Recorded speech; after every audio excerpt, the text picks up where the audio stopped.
Hey there guys, how's it going?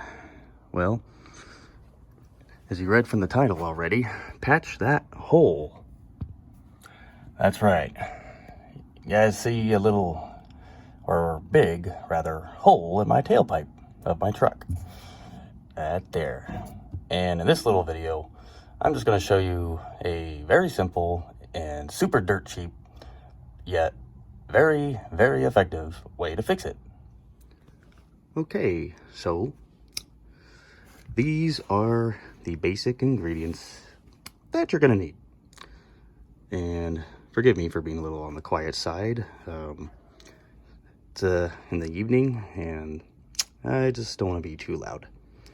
Anyway, not that that matters to any of you, you don't care, but anyhow, so Actually, the real reason is because between my next door neighbors being out and about and people popping in and out of my garage every 5 seconds, I virtually had no privacy while filming this video. And I just simply didn't want anybody hearing me talk to myself and think I'm a few cards short of a full deck. So there you have it.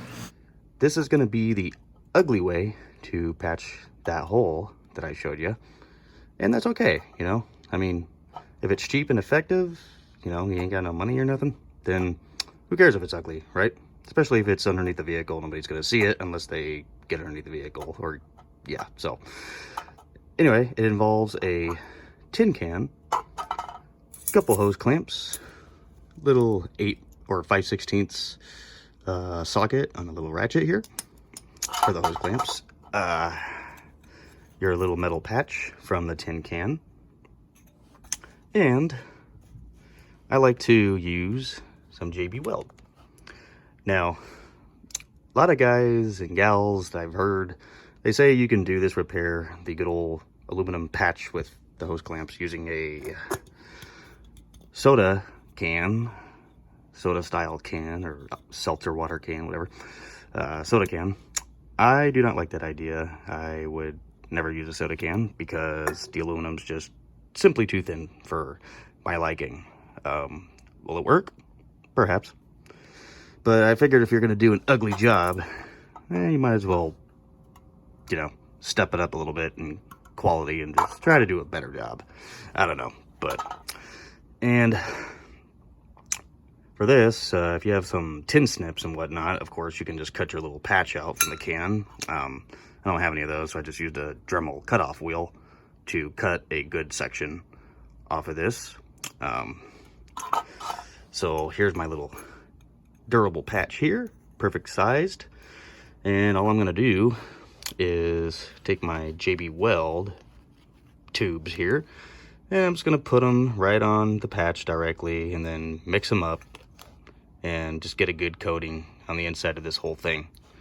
And then I'm going to slap it on that pipe and then secure it with these hose clamps and let it cure. And then overnight, the next day, it should be good.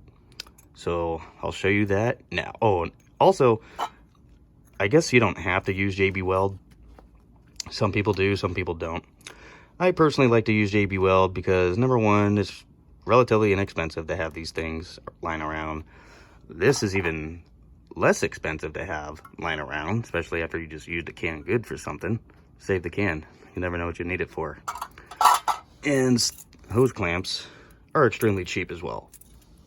So I guess for the affordability of this job, I figured I could afford the extra added assurance that my exhaust leak is going to be sealed. Now, will it work without JB Weld? Sure, perhaps it will, but I like to use it. So anyway, I'm going to show you that here in a second. All right, guys, sorry to stop the video again right here, but I just want to clarify something real quick because I'll probably get a few comments regarding the usage of JB Weld.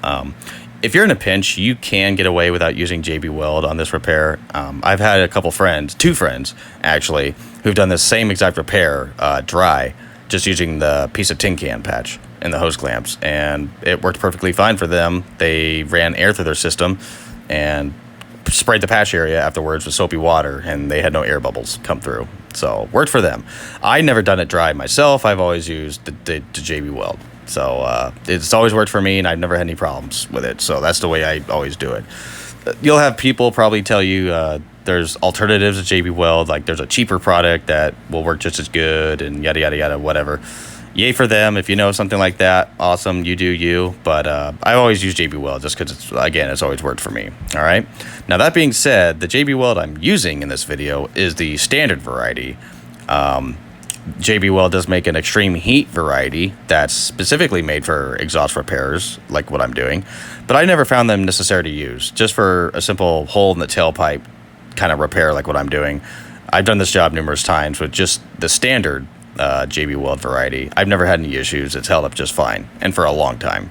Now, if you're patching a hole, let's say in a exhaust manifold or catalytic converter, then you definitely want to go with the extreme heat variety, as those two components get considerably hotter than, the rest of the tailpipe. So, all right, guys. So I just wanted to throw that out there.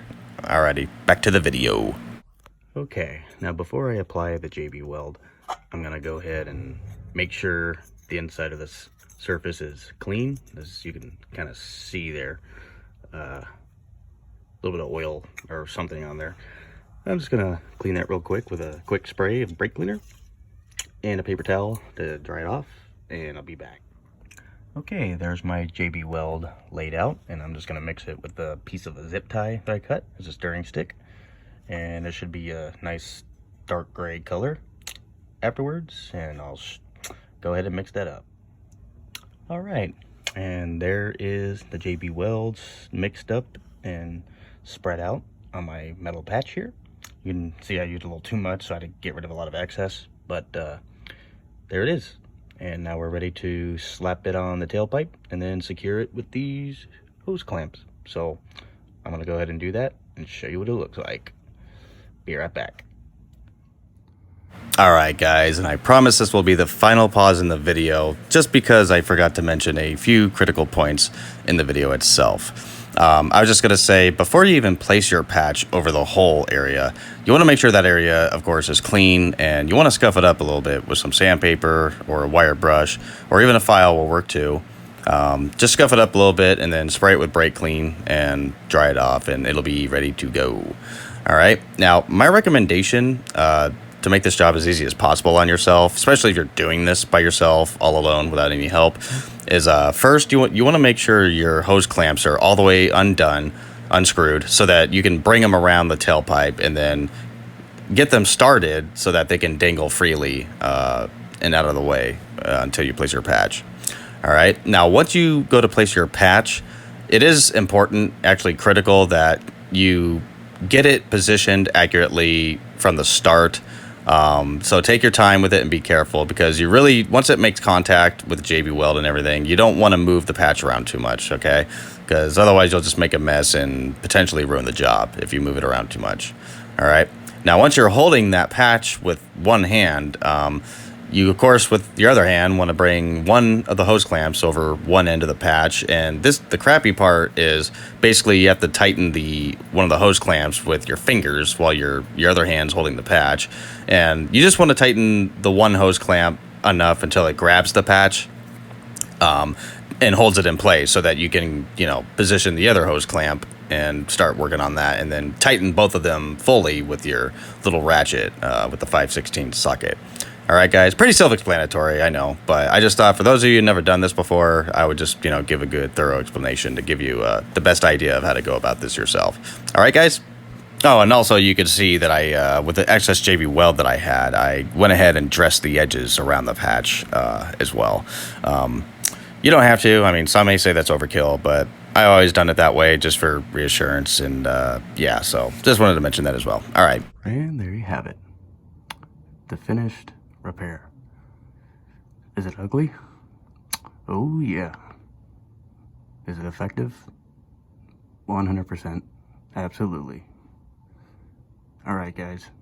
Hope you enjoyed this little video. And, or not. And I'll see you on the next one. Stay safe. Happy motoring.